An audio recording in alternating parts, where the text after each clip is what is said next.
नमस्कार दोस्तों, Ashok Singh agree show में आपका स्वागत है। मैं हूं आपके साथ अशोक सिंह। धान या चावल विश्व की सबसे प्रमुख खाद्य फसलों में से एक है, जो लगभग आधी जनसंख्या का मुख्य आधार है। विश्व में चावल की खपत दिन प्रतिदिन बढ़ती जा रही है।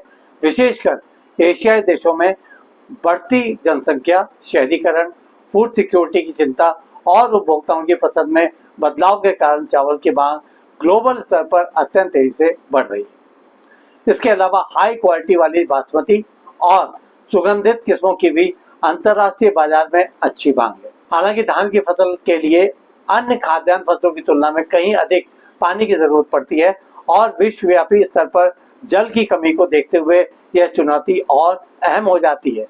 आज के एपिसोड में इसी विषय पर चर्चा करेंगे। एपिसोड शुरू करने से पहले एक बार फिर आपसे आग्रह करना चाहेंगे कि इस वीडियो को अंत तक अवश्य देखें, ताकि आप भी इसमें दी जाने वाली जानकारियों से लाभ उठा सकें। तो दोस्तों, कार्यक्रम की शुरुआत करते हैं।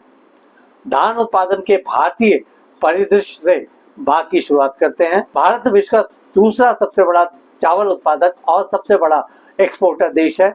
देश में लगभग 43 मिलियन हेक्टेयर भूमि पर चावल की खेती होती है और वर्ष 2023-24 के आंकड़ों के अनुसार कुल उत्पादन लगभग 135 से 140 मिलियन टन के आसपास रहता है।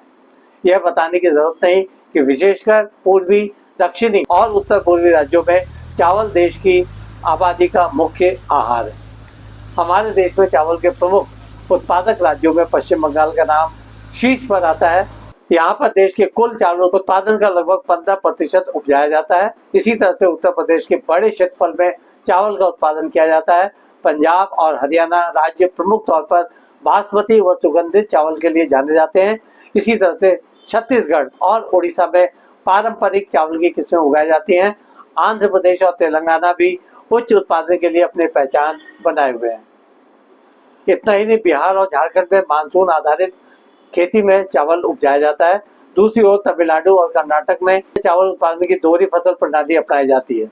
भारत में औसत चावल उत्पादकता लगभग 3 टन प्रति हेक्टेयर है, जो चीन जैसे देशों से काफी कम है। इसके मुख्य कारणों में किसानों द्वारा पारंपरिक खेती की विधियों पर निर्भरता, अधिक जल उपयोग, अत्यधिक केमिकल फर्टिलाइजर का उपयोग, जलवायु परिवर्तन और अनियमित मानसून, कीट तथा रोगों का बढ़ता प्रभाव, भूमि की घटती उर्वरता का उल्लेख किया जा सकता है।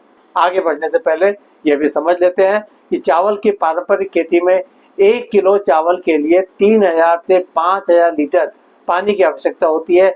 इस तरह से देखा जाए तो यह फसल भारत के जल संकट को और भी गंभीर बना सकती है। विशेष रूप से पंजाब तथा हरियाणा जैसे राज्यों में, जहां भूमिगत जल स्तर तेजी से घट रहा है, ऐसे में कम जल का इस्तेमाल करने वाली किस्मों का विकास और उनका किसानों द्वारा ज्यादा से ज्यादा प्रयोग किया जाना समय की मांग है। कृषि वैज्ञानिकों के सतत प्रयासों से भारत में समय के साथ कई नई और उच्च उत्पादकता वाली चावल की किस्में विकसित की गई हैं। इनमें बासमती चावल में पूसा बासमती 1121, पूसा बासमती 1509, पूसा बासमती 1718 तथा अन्य उच्च उपज देने वाली किस्में शामिल हैं। इसके अलावा भी अन्य उच्च उपज देने वाली किस्में भी विकसित की गई हैं, जिनमें IR 64, MTU 1010, शाभागी धान सूखा क्षेत्र के लिए, DRR धान 44, 45, 48 जल की बचत वाली किस्में हैं ये। इसके अलावा पूसा RS10 हाइब्रिड है, आदि का नाम लिया जा सकता है। चावल उत्पादन की वैज्ञानिक तकनीक पर भी बात कर लेते हैं। किसानों को पंक्ति में बुआई के साथ उचित दूरी का पालन करना चाहिए। जल संरक्षण हेतु वैकल्पिक सूखा गीला AWD सिंचाई तकनीक को अपनाया जाना चाहिए।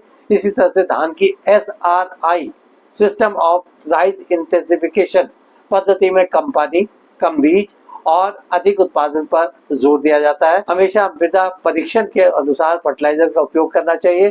कीट नियंत्रण के लिए IPM यानी कि इंटीग्रेटेड पेस्ट मैनेजमेंट तकनीक अपनानी चाहिए। इसी तरह से जैविक विधियां और कम लागत वाली खेती तकनीक पर भी जोर दिया जाना चाहिए। इस फसल में प्रमुख तौर पर ब्लास्ट, शीथ ब्लाइट और बैक्टीरियल लीफ ब्लाइट यानी BLB का प्रकोप होता है।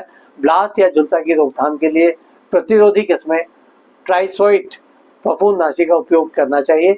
इसके कीटों में ब्राउन प्लांट हॉपर्स BPH, गुड़िया कीट, स्टेम बोरर, लीफ होल्डर का नाम शामिल है। इनके नियंत्रण के लिए फसल चक्र को अपनाना चाहिए, जैविक कीटनाशकों का प्रयोग करना चाहिए, ट्रैप और प्रकाश जाल तथा संतुलित पोषण एवं उचित सिंचाई तकनीकों पर बल दिया जाना चाहिए। फसल कटाई के बाद पोस्ट हार्वेस्ट मैनेजमेंट भी कम जरूरी नहीं है, अन्यथा उपज के खराब होने का खतरा बन सकता है।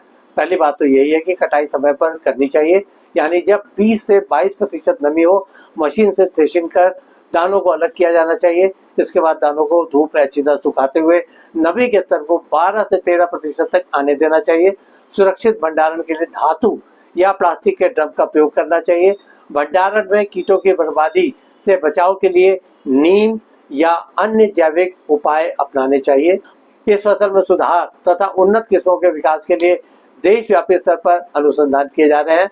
भारतीय कृषि अनुसंधान संस्थान यानी IARI, राष्ट्रीय चावल अनुसंधान संस्थान यानी NRRI कटक और राज्य कृषि विश्वविद्यालयों द्वारा चावल से संबंधित समस्याओं और चुनौतियों का समाधान तलाशने के लिए रिसर्च किए जा रहे हैं। इनमें खासतौर पर जल संरक्षण वाली किस्मों के विकास, BLB, ब्लास्ट प्रतिरोधी किस्में तैयार करना, जलवायु सहिष्णु धान, जैविक खेती के अनुकूल किस्में तथा हाइब्रिड धान की नई किस्मों का विकास करने जैसे कार्य शामिल है। यह सुनकर अच्छा लग सकता है कि भारत दुनिया का सबसे बड़ा चावल एक्सपोर्टर देश है। विशेषकर बासमती चावल की खपत यूरोप, अमेरिका, सऊदी अरब, ईरान, इराक और UAE जैसे देशों में अधिक है। अगर वर्ष 2023-24 के चावल एक्सपोर्ट की बात करें तो यह मात्रा लगभग 22 से 23 मिलियन टन थी। इसमें सिर्फ बासमती चावल का निर्यात मूल्य 35,000 करोड़ से अधिक था। आज के एपिसोड में बस इतना ही दोस्तों। कल एक नए विषय पर चर्चा करने के लिए दोबारा इसी समय पर हाजिर होंगे। दोस्तों, अगर आपको ये वीडियो पसंद आया तो इसे शेयर करें, लाइक करें और हमारे चैनल को सब्सक्राइब करना ना भूलें। आपके पास कोई सुझाव या कोई प्रश्न हो तो कृपया कमेंट बॉक्स में लिखना ना भूलें। हम उसका जवाब देने के लिए हमेशा तैयार हैं। कल एक नए विषय के साथ दोबारा आपसे मुलाकात होती है। तब तक के लिए नमस्कार।